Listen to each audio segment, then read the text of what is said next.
मेरा नाम शुभम है, मेरी उम्र 24 साल है। मैं बैंकिंग की कोचिंग कर रहा हूँ। एक्चुअली मैं बीकॉम का ग्रेजुएट हूँ जो अब सरकारी की नौकरी की तैयारी कर रहा हूँ। मैं अपने कोचिंग सेंटर जाता हूँ। मैं एक सिंगल हूँ, मेरी लड़कियों से ज़्यादा बातचीत भी नहीं होती और उसके ऊपर मैं काफ़ी शर्मीले स्वभाव का हूँ। मेरे फ्रेंड सर्कल में मेरे दोस्त मुझे काफ़ी छेड़ा करते थे। मुझे अक्सर छेड़ा करते थे, तुम भी लड़कियों से बात क्यों नहीं करते। ये सब सुन के मैं काफ़ी परेशान हो गया। तो मेरे ही एक दोस्त ने मुझे टिंडर के बारे में बताया, जो एक डेटिंग प्लेटफॉर्म था। तो मैंने सोचा तो काफ़ी अच्छा आइडिया है, तो मैंने सोचा इसे ट्राई किया जाए। रात को ही मैंने टिंडर पे अपनी प्रोफाइल बना ली और 2 दिन के अंदर अंदर मुझे एक लड़की की टिंडर पे रिक्वेस्ट आई। उस लड़की का नाम नेहा था। मैंने उसे एक हेलो भेज दिया। सामने से उसका मैसेज आया कि मैं उसे काफ़ी गुड लुकिंग और अट्रैक्टिव लगा, तो मुझे काफ़ी अच्छा लगा।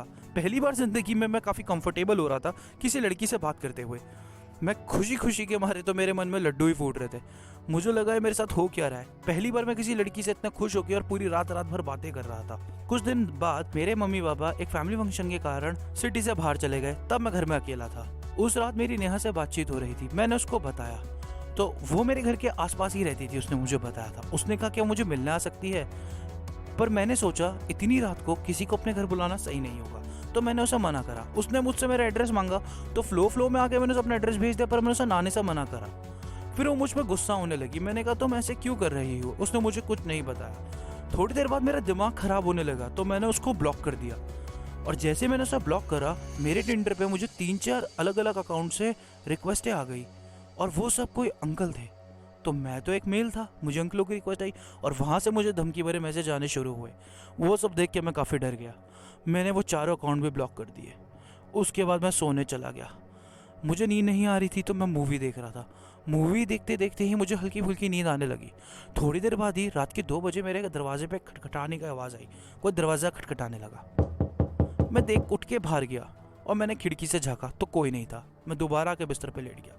फिर दोबारा खटखटाने की आई तो मैं डर गया। फिर मैंने किसी तरह हिम्मत जुटाई, मैं खिड़की के बाहर गया। मैंने देखा कोई नहीं था। फिर आके मैं अपने बेड पे लेट गया। थोड़ी देर बाद ही मेरे घर की किसी ने खिड़की तोड़ दी और कोई खिड़की से अंदर आ गया। मैं देख के घबरा गया। मैं सीधा भाग के अपनी अलमारी के अंदर छुप गया। तो थोड़ी देर बाद ही जब नारकी से बाहर देखा तो मेरे बेड पे कोई बैठा हुआ था और हंस रहा था। वो बंदा ब्लैक हुडी में था। उसने काले रंग का हुड पहना हुआ था और उसने बोला क्यों क्यों अलमारी में छुपे हो। वो उसकी शैतानी हंसी से मैं बहुत डर गया। मैं किसी तरह अपने घर के बाहर भागा और घर के बाहर भाग के मैंने शोर मचा दिया। और जैसे ही मैंने घर पे बाहर भाग के शोर मचाया, मेरे अड़ोसी पड़ोसी आ गए। थोड़ी देर बाद ही मेरे अड़ोसी पड़ोसी वालों ने पुलिस को बुला लिया। फिर जैसे ही पुलिस आई तो पुलिस अंदर गई। पुलिस ने पूरी जांच पड़ताल करी, अंदर कोई नहीं था। थोड़ी देर बाद ही पुलिस ने बताया क्या पता वो मेरा नींद में वहम हो।